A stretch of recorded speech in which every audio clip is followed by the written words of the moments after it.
Hello, this is Tanyag. We're finishing up on the Your Communication Plan Session 4. Go from marketing to influencing. So the goal is to create your communication plan. Set up your processes and systems to receive referrals and build a generosity network. And a generosity network really is what I call the sphere of influence or the center of influence. I just call it a generosity network because it makes it easier to explain to people that if you're generous to help them, they'll be generous to help you. It's in the name. When we say sphere of influence, the center of influence, it has a tendency to talk about how you're gonna that network benefits you but doesn't benefit them. So here's some quotes. We talked about 65% of their business comes from your sphere of influence, NER. Some of the people who want to hear from you is more effective than interrupting strangers that don't. Seth Godin. And then Don Tapscott, this is not an information age, it's an age of network intelligence. Help your network and they'll help you. It's an age of vast promise.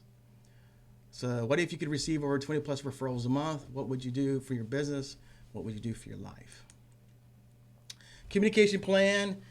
This is session number 4, communication strategies to help you influence what you want. Number 1 is we're going to talk about the referral conversations, your database and sphere of influence, success stories, door prize entry forms, social media posts, and events. Phone conversations. When you're having conversations in your generosity network or your sphere of influence or center of influence, you want to have phone conversations or face-to-face conversations. Again, this is based on the communication pyramid, which is about communicating to influence. So this is the influential zone. So referral conversations to your database and sphere have to be either on the phone or face-to-face. The two type of conversations you're going to have is teaching people how to refer you specific people who need your service. Those are like audio and visual triggers, like an audio trigger for somebody who's selling houses. Like, yeah, I think I'll put my house on the market because I want to move to a better neighborhood. That's an audio trigger. A visual trigger may be, and this is not always easy. Some businesses have easier visual triggers than others. Oh, a visual trigger is when maybe somebody is doing I've seen this before when they're hosting a yard sale in their house. And usually when people hold a yard sale, there's probably a good chance they may be moving and trying to sell some stuff. Or you get an invitation to a graduation and you know that the child is the last child of the house. Maybe they may be downsizing. Another category and helping people know who needs your service or in the future is like a dream list or project list. Like write down specific people you want to meet. Industry spheres, these are people who give you a referral, like a realtor getting a referral from a hairdresser, a financial advisor, a landscaper, a interior designer, a CPA. And then the other thing you want to teach people is not a referral. So again, the two conversations are helping identify people who need your service now or in the future. And the other one is the other person you ask is someone who is the most successful and highly influential person that you know. The goal and objective for this is everyone knows somebody who's successful and highly influenced in a specific industry, their neighborhood. So the best thing to do is sometimes either ask for a specific service or product that you need that person to use either now or the future, or ask them to introduce you to a person who they have in their network is the most successful and highly influenced. Because there's a term that there's a belief that we're 6 degrees from somebody we want to meet who's successful. The challenge is what we don't meet those people because we don't ask to be introduced up. We ask to be introduced. We ask to be introduced at the same level or lower. So I remember the two type of conversations are someone who needs your service now in the future, and I've created the categories: audio, visual, dreamless, industrial, not a referral. And number 2, someone who's the most successful, highly influenced person they know. And this is called your database sphere. These referral conversations based on your sphere of influence, some key points to remember is these conversations have to be win-win for people to help you by helping them first and being generous in turn to help you become ass. Always start the conversation with either 2 questions: how can I help you? What is your biggest challenge? Then follow up with either, do you have any questions for me, or can you help me? So this whole conversation is help them first, and you can define the help as how can I help you, or what is your biggest challenge. But then end it before your conversation end. Ask them, do you have any questions for me? and that they should follow the same track because you're asking to help them, or can you help me? Now, the interesting thing about this whole dialogue, it's a win-win because you're help first and you're asking for help. And what I found out from my experience, eight out of 10 want to help you if you position that way. If they don't ask you to help, a lot of people that I find out don't ask for help at the end of the conversation unless you help them help you by asking a question like, do you have any questions for me? Can you help me?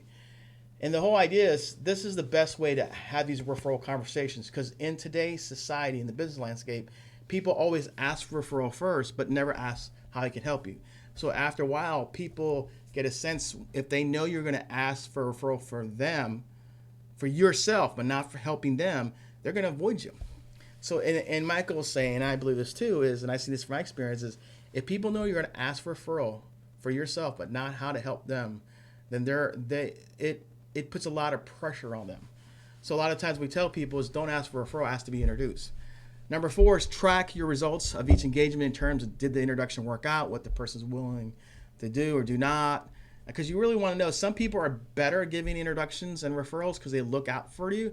Other people have to be asked and ask for a commitment. But remember, you're building these relationships in your sphere of influence, which I call the generosity. These are people who are committed to you because you're the chosen one, and they want to be part of your network because you asked them to. You really asked them, and they really want to support you. Some people just look out for opportunities all the time. Other people will have to ask, and that's just the nature of the process. So let's go to number 5. Number 5, give feedback who have helped you by sending them an email, letting them know there's a message without coming saying thank you. You always want to let people know that thank you. Give them feedback. Did it work? Did not work?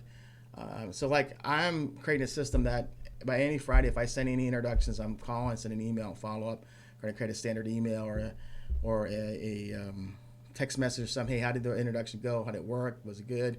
Because I want people to know that it's a two-way street now, and I give them introductions, don't hear about it. It's either good or bad. A lot of times you don't know if it's good or bad, and a lot of times you do hear it's bad. Then the other thing you want to do is always show your appreciation. Have a handwritten thank you note. That is amazing if you have a handwritten thank you note by showing your appreciation. People receive it. It's awesome. Number 7, refer to the script. There's a script called How Can I Help You? What is your biggest challenge? That's in the Facebook closed group. That there's a dialogue that you go through. Number 8, have a script of choice in front of you when you have a converse with people. So when you're talking to people, when you don't really know how to say it flows and it's fluid, practice, do the role playing.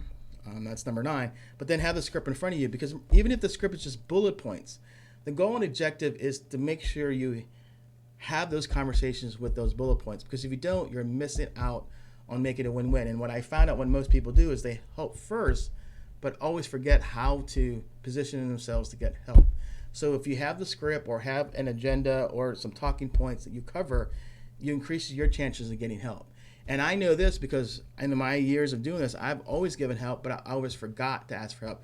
So now I have something in front of me that, asks the questions, but in turn, I make sure I ask for help to position that it's a win-win. Because a lot of the people who are good at giving, not always good at receiving, because they don't position it in a win-win by saying, let me help you first while I teach you how to help me. If you do that on and off, not on and off, you do it consistently when you talk to people, and you do it in the way that I teach you and coach you and advise you on this, you'll find out it's very effective. And then the other number 10 point is the difference between a referral conversation with your database and your sphere of influence, that in the sphere of influence, you're the chosen one, and they're committed to help you, and they're very open to be teachable. While the people in your database, they will help you based on how they feel at the moment, but you're still not the chosen one. But you can still ask them to see if the timing may be right. So what basically means is, like I do a bunch of events, and some people I invite I'm not the chosen one. But they may give me a referral or not or two, but they come, they fill out the door prize entry form, and they say have a referral, ask them to make the introduction or two, and they do it. But then they may not be coachable. Even if I ask the chosen one, they don't give me that commitment, but they still may introduce me, refer me. That's okay. The difference with the people who you're chosen one, who want to be part of your network, who are part of your sphere of influence or generosity network, what you're going to find out, these people are very open to be teachable. They're committed to help you, and they don't want to send you bad referrals. Not saying your database doesn't want to, but these people make a personal and professional stake that they want to refer, introduce you to people that you can help, that not only benefits them but benefits your business. The difference is they're very open to be teachable. The database, they say may have a referral, but they may not be teachable. They may not introduce the way you want to. Referral may not be good, and sometimes it's hard to give them feedback because that relationship isn't established there, but you still want to follow the process. The only difference, I find people in the database, it's hit and miss, but I find people in your sphere of influence are committed to really help you. They're very coachable to a point where they get introductions, referrals on a consistent basis, and they get better and better all the time because they're willing to they're willing to get feedback. They understand what you're developing. They understand you're creating like Michael Mayer calls the Army Ambassadors. I call it Generosity Network. They know they're part of something special. Success stories to Generosity Network. The success stories are designed to educate your clients on how you help somebody and creates urgency for them to help people they know you can help. This strategy should send out monthly to your database and your sphere of influence at least once a month via email, your social media channels, direct mail, even text and video. There are examples of success stories in the 7-Level Action Book Club. So you can look at it. I've created a long version, short version. I'm going to even have a video. I'm sending out my first one this month. And the whole purpose of these success stories is to educate people on how you help people. Because here's what I know from my experience. People only refer you from their experience that they had with you. So if they only know you're a buyer and you don't do listings because they've never done that before, you have to educate them on, you do that, but you do it in the story because people, they say stories sell, facts tell. So stories take people to a place where they didn't realize that's them. So what I recommend people do is send a success story every single month. And the idea is make it into a routine. So that's your newsletter, is a success story. A lot of newsletters today are newsletters that educate people on your professionalism, on your expertise, but doesn't educate them on the type of referrals or type of people that will buy or sell or use your product when the time is right. It always makes you view like you're really good at what you do, but doesn't educate the people on the type of referral. So you can have a combination of educating people on certain services you offer and the situations they're in and how you help them, and then there's a framework to this. So let me give you the framework. So success stories of generosity. Here's the 7 steps to success story. A client, you create the client a category, a nuclear case. That's what the challenge is, the problem, what you do to help that person, what were the results, what did the client say or do not say, jog their memory by potential referrals, call to action. So there's a specific process. This is the general 7 steps. So the idea is if you go to the secret Facebook page, the closed Facebook page, there's actually different examples and you get copies of that. And then I would recommend you write it that way. You can do a short version, long version. But the whole idea of the success stories, it's powerful because you're educating your clients on different services and products that you offer. Just make sure that you educate them on the type of clients you want. Like I was saying in the class, I educated people on artists, and then people started referring me artists, and artists don't always have money, and they always want to do it for free. So I'm very careful on what I interview and put on success story. So because I wanted to have ideal clients that benefit my business, help me serve, but I don't want to be educating people of people that my business can't serve, and I'm not making any money. So let's talk about door prize entry forms. Door prize entry forms are forms that you should be using in any event you host. So here are some key points to remember. Use the door prize entry form when you host your events always. That's the only way you're going to track who's willing to help you or not. Use door prize entry forms when you participate at trade shows and expos. And the reason you want to do this is because at the end of the day, that's the only way you can really track and how follow up. Remember to bring door prizes that people want, not promotional items. Use door prizes that lure people to fill out the form. Some of the door prizes they recommend are like the Amazon Echo, Alexa, the smart technology, the Yeti cooler, something that people don't get, but they'd love to win it. Please do not have promotional items. I mean, promotional items doesn't lure people to you. They'll take it like a pen or Post-it note because it's free, but it doesn't get people excited. And again, I say this again, door prizes is the only true measure of tracking who wants to objectively help you grow by giving you referrals and lets people know you want to help them. And here's the interesting about door prize entry forms. People say to me, Arnell, this seems to be too selly. I said, I agree, I can understand where you come from, but let me tell you what I know. People don't always know you want referrals, and you can't just keep telling them you want referrals. What you really want to do is a door prize entry form is a subtle way of letting people know that you do want referrals, but you want to jog their memory, you want to remember them. And here's the thing about door prize entry forms. If you have great relationships with people in your generosity network, which I call the sphere of influence, and they're committed to help you, and you can have these conversations often throughout the year, that you can brainstorm and you can teach them how to refer and introduce you, they'll do it. But not many relationships will get there because they're not always comfortable. What the door prize entry form means is when you invite them to events and you see the form, it allows them to know you still want referrals, but doesn't put the pressure on them because they don't have to fill out that section. Because here's what Michael Mayer said, and I agree with him, is you can't go to people and ask for a direct referral if you, first of all, don't have a strong enough relationship, and secondly, you don't have an agreement to do that. And I think what happens with a lot of people when they ask for a referral without even know if they have the right relationship or asking the person in a way, hey, this is what I'm going to do, are you okay with it? They go right for the sale versus they forget about the relationship. But the door prize entry form reminds people you want a referral, but they don't have to fill it out, so it gives them an out. And then you don't have to go to them directly, especially the people who you don't have that relationship with in the beginning, or people who, if you do have that relationship, they want to help you. This just triggers them a response because a lot of people are so busy and they forget to help you. But the ones who don't have a relationship, this allows you to let they want to have a relationship, and they may give you a good referral, and then you may ask them to be the chosen one. Or you may have people in your database who give you referrals but not in their spirit, that's the chosen one. Well, that's somewhat good. That's something that's good. That may happen. So you manage that. And then, but the door prize entry form is the only true measurement. And I use it in all my events. I used to do events, but I didn't have this, and people would not help me, and I couldn't tell. It was more subjective. With this form, I basically know with no doubt at all that who wants to help me at that meeting, who doesn't. And then the ones who don't, I just call them, hey, thanks for coming, hope things are going well. That's great. And the ones that say, hey, I know you filled out the form, you want to brainstorm about introduction, let's talk about it. Okay, great. And then I sit down, we'll talk to them, and we just figure out ways. And some of them say, hey, I'm comfortable, some of them say, no. But that's okay because it's the relationship we have, And some people who are not in my sphere, who don't give me the chosen one, they still fill it out, and I ask them and they do. Because here's the thing, that's the trade of helping them. This is the trade-off for you is, are you open to refer? Do you know anybody? But the difference is you do it in a door prize, so it gets people out. People have a hard time telling you face to face that I don't want to refer you and I don't want to be comfortable, and it's because they don't want to hurt your feelings.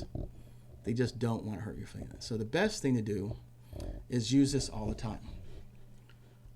If not, you're risking your chances of not tracking opportunity for referrals. You're not reminding your clients in a subtle way you're looking for business. And what it does is you go in the friend zone with them. And the friend zone in the referral marketing relationship game is dangerous because they like you as a friend, but they don't see you as the business professional. They see you as somebody helping, but then in turn, it's not coming back your way. Remember, if people don't fill out the form, it's okay. If they do, it's great. Set up your times on your referrals you receive from your door prize entry form. So have set up follow times. Track the results in your CM on who refers, who hasn't, what it turned out. And remember, look at the 7-level communication action book club, closed Facebook group, for example, with door prize entry forms. You can look toward that and get that information.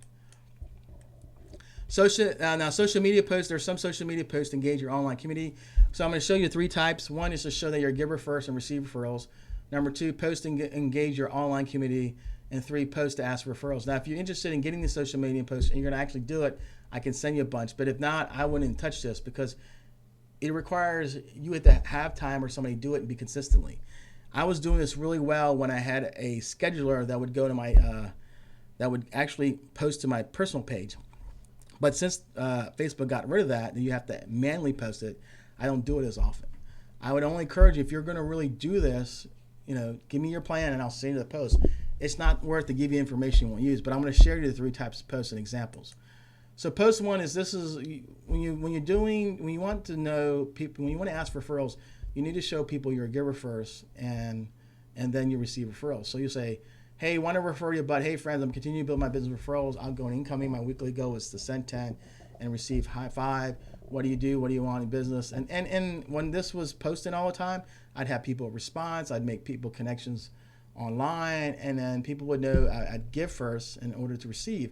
And then it was okay to ask, because in the context, I'm giving first and I'm receiving. It's the old adage, if you sow, you'll reap. So I'm giving and I'm asking. And we've been trained in my career, you give 10, you'll expect 5 or about half back. These are posts to engage your online community. And these are designed so that people can engage you and watch your posts. So like you asked this question, what's your favorite movie of time? Last time I did this, I learned about several I've never seen. So you ask these questions, and a quick question, what's your favorite car of all time? So you post this, so as online engaged, and you ask the question if you can have a picture. And when I was posting this, I would get about 10, 15, 34 comments, and it kept going and going. And with social media, when people comment, not just like, but comment, it moves you in the algorithm up, and people see it. Here's the post you ask for referrals. This is Gender Clearly here. Please think about how you're currently selling. I remember I did this about 2 years ago, and I had like 7 answers, and people asked me as a realtor. I just wanted to see it work, and I did get 6 or 7 possibilities. If I really followed up, I might have got 1 or 2 listings, but that was my business. I just wanted to see it work. Then out of people who you know is most likely the person buying or selling, you do it this way. What else? So time days to post this. Post your giver first and receive referrals once a week, same time, same day. Post engage your own client. This could be once a week, same time, same day. It could be a couple times a week if you want to. Then post ask for referrals once a month, same time, same day. The whole idea is you're creating this online community, engaging, letting them know you're a giver first and this and that. But then you post once a month, and then once they know to see your stuff, you're doing it, they'll follow you. And then what'll happen is that when you post ask for referrals, that will happen. And I did it when I was able to post through an automatic scheduler. I mean, I think I was getting maybe an average of 1 referral online, because I was engaging my online community. Where the post is, the post on your Facebook page, your Instagram, business and personal, your LinkedIn page, your LinkedIn business plan, your business page, your Twitter page, your Snapchat page. You just have to be consistent at it, because people look at consistency on social media. It does get you some referrals, but it's not as powerful as the face-to-face or on the phone. And remember, when you're posting on social media, creating an online community, remember you're informing them, and through the information, those people will interact, and that'll develop the relationship online. But it's not the same when you develop the relationship offline, which is face-to-face on the phone. That's more powerful. It's more influential. Both have their pros and cons. What you have to be really good at is knowing the difference, knowing that. And I'll give you my advice is, if you take your offline relationships and cultivate them online, it speeds it up. You cultivate your online relationships with people you never met, but if you meet them face-to-face, it speeds it up. But if you have a good offline and online presence and they're working simultaneously, you'll see the leads and referrals go. But I recommend people to go offline first, because people are influenced face-to-face on the phone, on the influential zone. It's very hard to get deeper relationships offline, especially if you started online, if you just do online connections, email, post, Facebook, and all that. That helps, but they don't really get to know you. They don't get that, hey, see you face-to-face talking on the phone. And so I think the value in knowing about social media posts, it does help accelerate your offline relationships. But if you use it as a way to lead in and develop them offline, it will help. But if you're just sending social media posts and have these texts online, you may have a relationship. It's the ones who take those relationships online, have a conversation on the phone, talk to face-to-face, maybe do a Zoom conference, go see them in an area. That's how you develop a long-term relationship. Events for your generosity. This is from the other one. So we talked about events. So you heard the same thing from last time. Determine your events for generosity. Serve them first. Use the door prize entry form. Have people set up and work the event. Create an invitation flyer. Have a conversation. So confirm at least 1 week and 40 hours prior to the event via text. Create a private Facebook event for everyone you invited. Send someone to take pictures of the event for send out cards shows of proof. Conduct a Facebook Live at your event. Have an agenda with times. Have at least 2 door prizes or more. Depending on the event, do the door prize during the next couple of days on Facebook or event. Include a charity choice. Become a strategic partner and help you feel the event and promote. When people know there's a charity choice, people want to give because they have to help charities.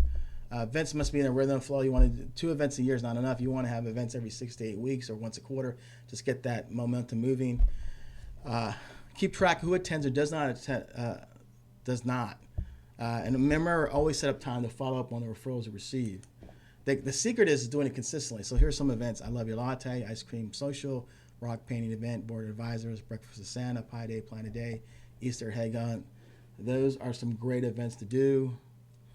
2 types of events: hosted by someone else. Like there are events you invite people to: State of the City, concerts, development, soft openings. There's events that in the beginning I talked about hosting it. The only challenge when you go to events that are not hosted by you can't control the environment. It's a deep relationship, but you can't ask for a referral. It is just a way to, again, influence the relationship. So here's some action steps. Practice role-play your referral conversation with the database and spirit of influence. Schedule times in your network stack and your power wires to implement the referral conversations. Write your first success story and post it. Set up a schedule to implement the success story once a month, same day and same time. Schedule your first event and show your door prize form, because the door prize form is going to make and break your event. Number 5, decide when you want to use different types of social media posts to engage your online community. I said decide. You don't have to do this. You'll do better just staying in the influential zone, not just trying to test social media. Number 6, set up your referral goals and objectives. How many referral conversations you want to have every month based on your referral goals and objectives, what you want to achieve at the end of the year.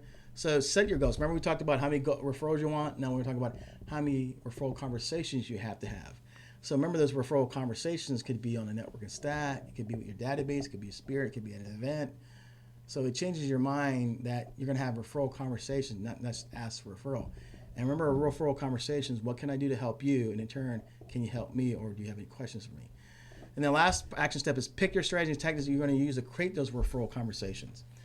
Because we want to make sure that in this communication plan, you're communicating your clients, letting them know you care. You're communicating your clients, letting them know that you want help, right?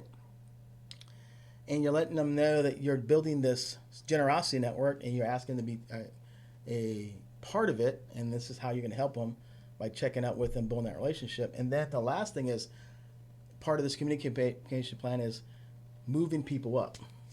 You know, how to take a database of A, B, and C, and D, and how to take the C's to B's and the B's to A's. So you're going to move them up every month. So you got to pick strategies for this PowerPoint is which strategy and tactics are you going to create in your calendar that's going to help you create these referral conversations that you can influence your database and generosity network. And lastly, what is your great insight from listening to this? And then have a great day. So I'm going to recommend that you look at your calendar. What do you do in your calendar to guarantee that you have referral conversations? And remember, it could be I'm doing an event. When I sit down with people, I ask people, can you help me, or do you have any questions for me? During my power, I call clients, ask the referral conversation, or the upgrade script, or I post once a month on Facebook or Instagram. Do any know if anyone wants to buy or sell? That question that I posted there. So what are the specific strategies you're going to use to influence people that you're having these referral conversations? Because if you're doing the activity with them and in mind getting these referral conversations, that's going to increase your chances of getting referrals. If you're just doing activity with no referral conversations built in, then you may get lucky. Well, remember, our whole goal is help you develop a communication plan from where you're at to where you want to be. You're not going to implement everything, but what's the one thing every week that you can implement that will get you closer to improving your referrals? Again, if you have any questions or comments, don't hesitate to reach out to me. Again, this is Arnell Tanyag with Tanyag Company. Thanks again for being part of this communication plan, and I really appreciate it. Thank you then. Bye.